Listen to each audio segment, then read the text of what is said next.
es hora de bajar al archivo y encontrar allí el material que puede que a alguno ya se le haya olvidado, ¿no? Vamos a hablar hoy. ¿Qué tal, Marta García Bruno? ¿Cómo estás? Muy bien, buenas tardes. El tema que trae Marta siempre es oportuno. Hoy especialmente oportuno, porque vamos a hablar de la corrupción. La corrupción no ha cambiado demasiado. En esencia, lo que ha cambiado es la forma en la que la conocemos, en la que se nos presenta. Antes no había estos audios, ¿no?, de la fontanera. Antes no era tan fácil grabar a una persona. Antes había que buscar las pruebas quizás pues con más trabajo técnico, era otra pericia la que se exigía. Bueno, Marta, ¿qué has encontrado? Pues por eso he hecho arqueología de la corrupción y he decidido titularlo La corrupción en analógico. Porque, a ver, ¿por qué pongo sobre la mesa este tema? Porque aquello efectivamente de presentar un pantallazo de una conversación de WhatsApp como prueba es relativamente nuevo. Cuando analizamos la corrupción en la llamada era analógica, pues nos encontramos con un ecosistema completamente diferente y que, bueno, a lo mejor en los primeros compases de los años 2000 podía sonar así. Fíjate que ese es el primer atisbo de comunicación digital, pero que curiosamente no deja pistas judiciales publicadas en forma de pantallazos. Es verdad, no hay pantallazos de Messenger. Y porque ese sistema, pienso yo, que tiene sus ventajas, porque te tienes que sentar en una mesa, encender el ordenador, eso es como más relajado, ¿no? Tienes que conectarte con otras personas de otra manera, como que a lo mejor piensas mejor lo que vas a contar, ¿no? Pero vamos a rebobinar un poco más. ¿Cómo se sostenía la comunicación interna de la corrupción antes de la existencia de la mensajería instantánea? Bueno, que no hubiera mensajes evidentes no significaba la ausencia de pruebas, sino otro tipo de evidencias y relaciones de poder. La primera, había más encuentros cara a cara. Los reservados, claro, había más opacidad. Los hoteles, las habitaciones de hotel. Los hoteles, bueno, pero directamente en cualquier sala en la que hubiera pues una fiesta, ¿no? Entonces a mí se me ha ocurrido en ese momento rescatar ese momento berlanguiano en el que no hace falta más que la naturalidad de un encuentro sin cámaras, en el que todo el mundo pues hace negocios. Entonces, en la escopeta nacional se ilustra muy bien, ¿no?, a través de la caricatura fílmica, este mecanismo analógico en el que, bueno, pues entre el bullicio fluyen los favores y el ¿qué hay de lo mío? De la España de los años 70. ¿Qué pasa? Parece que le van a nombrar algo. Cuando menos lo esperábamos. Van a ofrecer tu cartera. ¿Mi cartera? Sí. Bueno, no dramaticemos. Seguramente te darán un consejo de un banco, una embajada, una delegación del gobierno, algo caerá, digo yo. Está bien, anda, dame mi whisky. Álvaro, los porteros. ¿Qué pasa con mis porteros? Canivel, los porteros. Ahora. Sí. Por cierto, hombre, Kochowski, dame ese librito de antes. Es lo único que puedo hacer por ti. Imagínate el pobre protagonista, fabricante de porteros automáticos y su intento constante de colocarlos en los ministerios, en los organismos del Estado. Pues como a través de contactos, favores y mucha vida social. Así que las filtraciones ocurrían pues con otros estilos. Por ejemplo, caso Filesa. Es un ejemplo de uno de los primeros casos de corrupción en nuestro país en el que Ferraz se convierte en el gran foco judicial. ¿Y cómo se enteran los periodistas? El contable de una de las empresas, al que no le suben el sueldo, cuenta todo lo que sabe y lo hace delante de la cámara.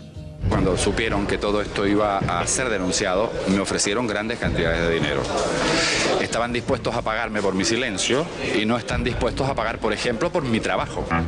El resentimiento ha dado muchos testimonios comprometedores. Claro. Así es. Entonces es una fuente más, ¿no? Ese resentimiento. Entonces llenaron un carrito de la compra lleno de documentos y así lo leo, porque entonces sí que había existencia de folios reales. Ahí sí que había impresoras grandes, yo supongo, y muchos folios, ¿no? Ahí no había volcado de dispositivos, ¿no? Ahí lo que había era paladas de folios, ¿no? Efectivamente, y entonces se llenaban los carritos, ¿no? Bueno, recordáis la justicia que registraba una imagen histórica de la sede del PSOE y en el que se encontraron, pues, esas evidencias. Ahora bien, la pregunta, ¿nos lo currábamos más los periodistas en la comprobación de las fuentes? Porque no hacía falta recibir un mensaje de WhatsApp. La noticia se verificaba con imaginativas maneras telefónicas. El protocolo de verificación que Woodward y Bernstein usan con sus fuentes anónimas necesitaba de conversación. Y ya solo por el ingenio, todos los hombres del presidente deberían seguir proyectándose y leyéndose en todas las facultades de periodismo. Voy a contar hasta 10, ¿le parece? Si hay una sola razón que aconseje olvidar esta noticia, me cuelga antes de que llegue a 10. Si la historia es cierta, usted se mantendrá al teléfono después de contar 10. ¿Hasta 10? Justo. ¿Entendido? Sí. Bien, vamos a empezar. ¿Vale? Sí. ¿Está listo? Entonces empiezo.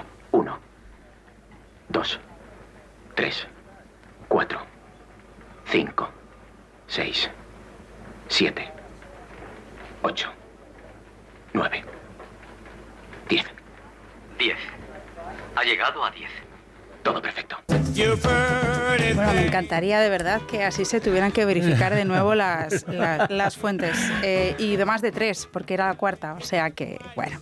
Segunda evidencia de corrupción analógica, el exceso de carisma. Hoy no hay carisma, entonces sí lo había, ¿no? Nuestra corrupción, digamos que era más sincera. Vamos a poner ejemplos. Caso de los SERE, que tantas portadas nos dio, ¿no? Allá por 2013. Pues cuando la UCO registra el domicilio del conseguidor de los SERE, Juan Lanzas, su familia presumía de que tenía dinero para asar una vaca. Y estamos ya en otra época, la de las evidencias fotográficas, y he de decir que drásticas, porque recuerda esa fotografía en la que aparecen cigalas y Percebes en Mercasevilla, el portavoz de Izquierda Unida del Ayuntamiento de Sevilla, el exdirector, pues brindando, ¿no? En 2008. Luego resultó que aquella mariscada era lo de menos. Era lo de menos, porque estaba en una feria de marisco. Pero bueno. Es el marco, ¿no? Es el marco. Siempre nos hemos preguntado si el Jaguar del marido de Ana Mato, en lugar de un Jaguar, fuera un Nissan Infiniti, pues si hubiera sido lo mismo. No, el marco es fundamental. Era, ¿no?, la fotografía. Eso es, de la corrupción. Otra fotografía, bueno, pues algunos de nuestros políticos y personajes públicos de nuestra historia pues tradujeron ese exceso en carisma, y vamos a poner como ejemplo a Jesús Gil, que no ocultaba que le iba muy bien burbujeante en esa famosa escena en el jacuzzi de Puerto Banús. Si yo a lo mejor tengo más de 300 millones de pesetas ya y no sé qué hacer con ellos, y tengo mi barco que lleva 2 horas de navegación, que por cierto la última vez que lo he utilizado ha sido en la gran procesión. No escuchamos ese tipo, ¿no?, de declaraciones hoy. Recuerdo yo a Jesús Gil justificando ante Quintero la corrupción porque traía actividad económica. Es decir, bueno, le explicaba que sí, bueno, que él a veces pues sí, iba un paso más allá de la frontera de la ley, ¿no? Pero que claro, era necesario porque al final traía prosperidad, ¿no? Y la opinión pública pues lo aceptaba, sí. Y ya está. Sí, había una parte, bueno, desde luego en Marbella había una parte muy considerable que lo aceptaba. Pues por eso podía, ¿no? Bueno, después llegarían los pantallazos, correos electrónicos e incluso un PowerPoint muy rupestre, utilizado en la etapa del caso Gürtel, publicado por el diario El Mundo, en el que el Partido Popular instaba a los alcaldes cómo desviar las donaciones. Y aquí llegan los móviles, los mensajes, Twitter, y la corrupción se resume en un mensaje de ánimo a través del móvil, el famoso Luis Sé Fuerte, que por cierto, entonces, la clase política consiguió darle un punto de humor en el Congreso. Pero claro, lo que usted plantea es un debate de Twitter. No me manejo bien en esos mundos. Eso sí, con los SMS se maneja usted de maravilla. En Twitter voy mejorando. Y con los SMS me manejé peor, pero ahora también voy mejorando. Pero yo querría, y se lo digo sinceramente, que mejoraran ustedes en otra cosa. Señoría, en 140 caracteres se pueden hacer muchas cosas. Pero realmente en la vida, y sobre todo en el Parlamento, argumentar, razonar, hacer planteamientos e intentar convencer a los demás siempre es mejor. Se lo recomiendo. Muchas gracias. Qué jornadas plenarias. Sí. Fíjate que lejos queda este rifirrafe de nada menos que hace 9 años. Que tiene un trasfondo amable, ¿eh? O sea, se están diciendo pues cosas pues muy serias, pero la verdad es que no parece que sea el tono demasiado desagradable, ¿no? Esta era la prueba de que todavía no había llegado la famosa polarización a España, y curiosamente también en el que el debate político se había trasladado del Parlamento a Twitter, porque ya no hay debate ni siquiera en Twitter. Entonces, con aquel mensaje de SMS ya terminaba esa era analógica y la corrupción se colaba en el mundo digital. Así que hoy la corrupción, que cabalga a móvil descubierto, aparecen genuinas maneras de ocultar el dinero, y hablamos de soles, de chistorras, de folios, y puede que la corrupción de antes no necesitara mensajes cifrados, porque el ritual social y la liturgia eran más que suficientes, Pero en todo este tiempo, Rafa, hay algo que no ha cambiado y es que el dinero B sigue siendo dinero B. Bueno, si ves todos los casos de ahora, es todo muy convencional.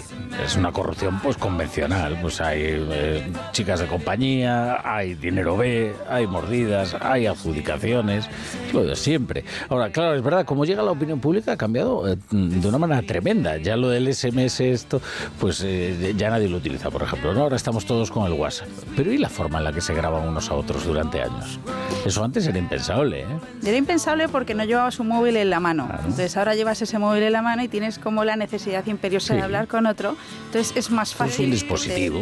También, ¿no? Y esto de meterse en los leggings una memoria, por ejemplo, antaño era imposible meterte un paquete de folios.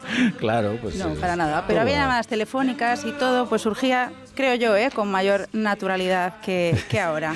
Bueno, muchas gracias. Veremos qué nos depara. Muchas gracias. A ti.